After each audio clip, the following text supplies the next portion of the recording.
and welcome to Good Lookin Kickstarters, not yet brought to you by Topo Chico. Topo Chico es muy delicioso. Okay, this is a shameless plug. Topo Chico, if you're watching, which I'm sure you are, we want you, okay? We need you. I wholeheartedly endorse this product, friends. It is amazing.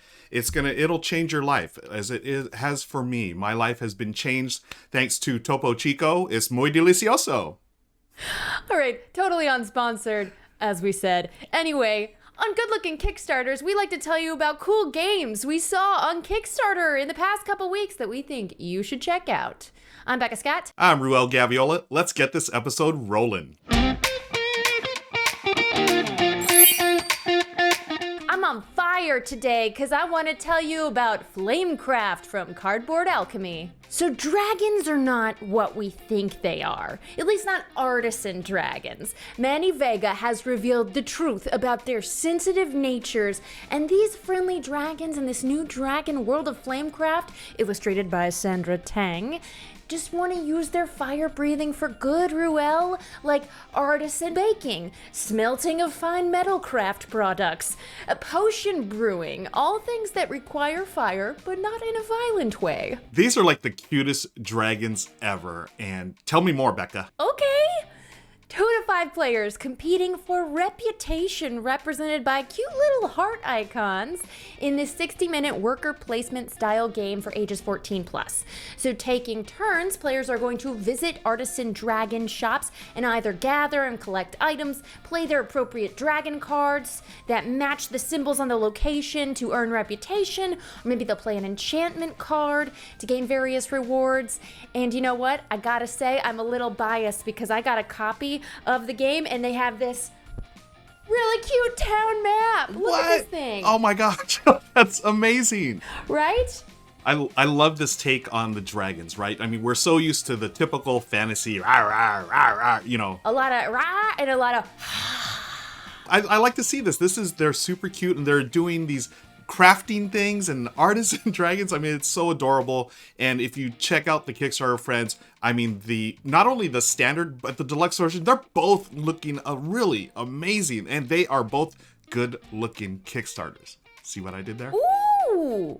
I think I do. It was so clever, it's hard for me to follow. Well, that's the thing. When you drink Topo Chico, you get a little more clever.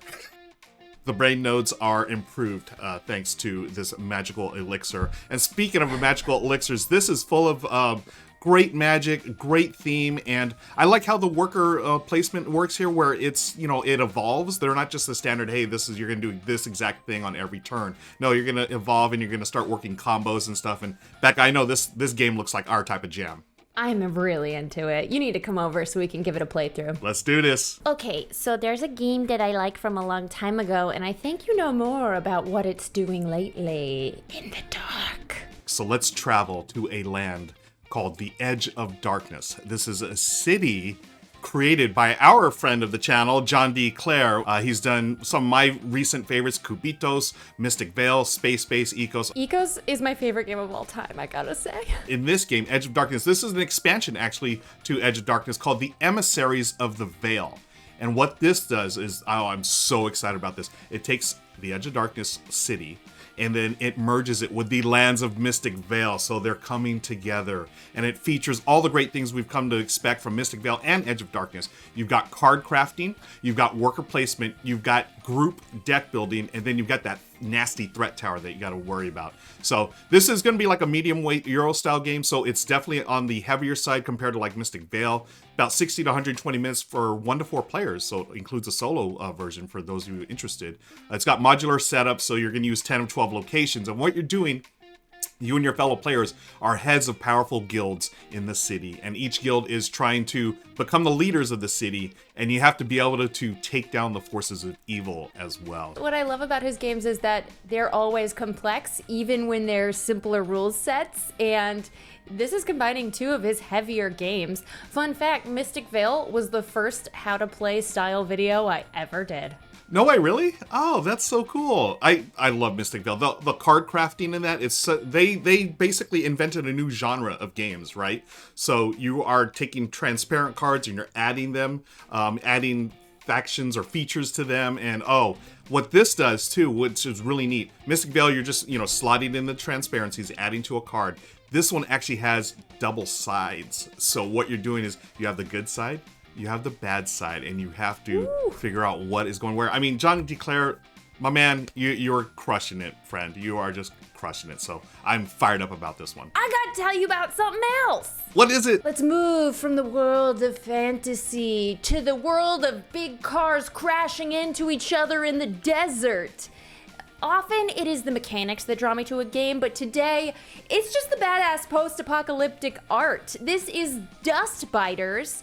Credit goes to Terry Velman, Jan Willem Nijman, and Robbie Frazier, 3 indie game developers from 3 different continents. We've got the Netherlands, Brazil, and South Africa, and 4 if you count this Los Angeles-based I Am 8-Bit, their production partner. This is a 2-player card game that plays in about 15 minutes, very Mad Maxian style card game, where each player on their turn is going to have 3 actions to just play cards onto the collective convoy, and at the end of each turn, the dust cloud is gonna suck away the car that is last in that convoy. Last player standing wins. Super cute, super fast, very metal, super dope vibes, and they've even got a zine that comes with one of their pledge tiers, so it's legit. They got a zine? Okay, you had me right there. Y'all know how much I love zines, and also the whole metal thing. I'm into that, Did you do the metal thing too much? I did do metal thing. I can barely do it now because I'm not as flexible. But what I'm trying to do is to grow my hair back. I think this Topo Chico might help out with the hair growth. So I'm gonna keep drinking it because es muy delicioso.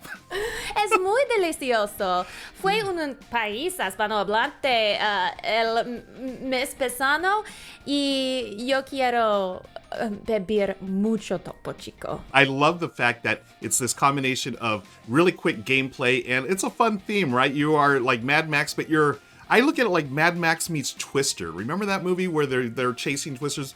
Of course I do. It's a really fun ride at Universal Studios. I like it because it's a 2-player game that you can easily get to the table on any game night, any occasion. Dustbiters really fired up about this one as well. Yeah, it's the perfect warm-up game as you're waiting for your game group to arrive, or if you never leave the house anymore for some strange reason and just need 2-player games but want something light, easy, gonna get you in the mood. That's Dustbiters. Also, fun fact, one of these creators is the creator of Broforce, which was this video game in 2015. It's a side-scroller where you can play as a character from an iconic 90s action film. Yes, I love those action films. I need to check out Broforce. Ruel, did you find any other games that they had created that had interesting titles? There were quite a few interesting titles, Becca. I mean, games like Disc Room, Nuclear Throne, and my personal favorite, Genital Jousting. I have no idea what this game's about. When you're in the mood for some genital jousting, have a Topo Chico instead. Topo Chico es muy delicioso. Anyway, what's a good thing to take on the road with ya? Besides Topo Chico, a wonderful thing to bring on the road are games. And we've got not 1, not 2, not 3, 4, 5, but 6 new games all in one here, thanks to Eagle Gryphon Games. It is Route 66, The Mother Road. This game is from American legend Sid Sackson. Now, Sid Sackson is unfortunately no longer with us, but his games endure. If you played Can't Stop, that's his game. That is a classic game. It's a push your luck game, and they've used that as a basis for The Mother Road, Route 66. And you know what I love about this Kickstarter, Becca? Rick and Joanne Soid, the founders and majority owners of Eagle Gryphon Games, they're celebrating their 51st wedding anniversary by traveling the entire Route 66. Oh, that's so sweet. They're also launching these great games based on classic designer Sid Sackson's The Great Races and Can't Stop.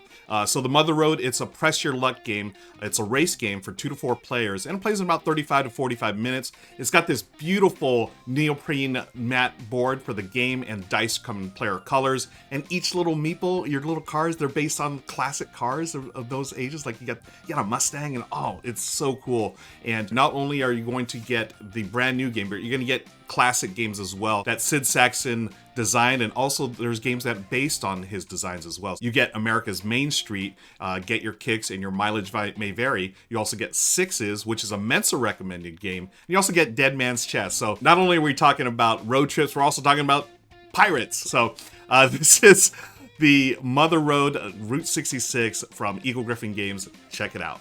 Oh, wow. This is incredible. You get so much in one pledge. This is pretty badass. All right, Becca, so we've covered our 4 games today. Do you want to talk about anything else? No.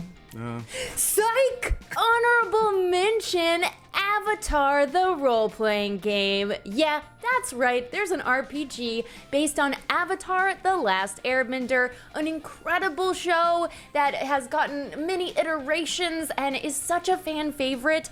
And our friends over at Magpie Games got to turn it into a role-playing game. Obviously, if you have anything to do with Kickstarter at any time, you've probably already seen this campaign because they've already raised over $6 million in pledges, so they don't need our help. But if you're an Avatar fan, go check it out. Are you an Avatar fan, Ruel? You know what? Honestly, I'm not that well versed in Avatar, but my youngest niece is. She is going to love this, and I am going to introduce her. Or I'm going to have her introduce me to this world. You could be an airbender, a waterbender. You don't want to be a firebender? Is there a Topo Chico bender? I would say the Topo Chico benders are among the most powerful. They're probably muy delicioso. Anyway, that's it for this episode of Good Looking Kickstarters. Still not brought to you by Topo Chico, but hey, Topo Chico, if you're listening, we think a product is muy delicioso. Okay, thanks so much for all of you watching at home. Make sure that you like this episode and subscribe, and we'll see you next time. Bye, Ruel. Bye, Becca. Bye, friends.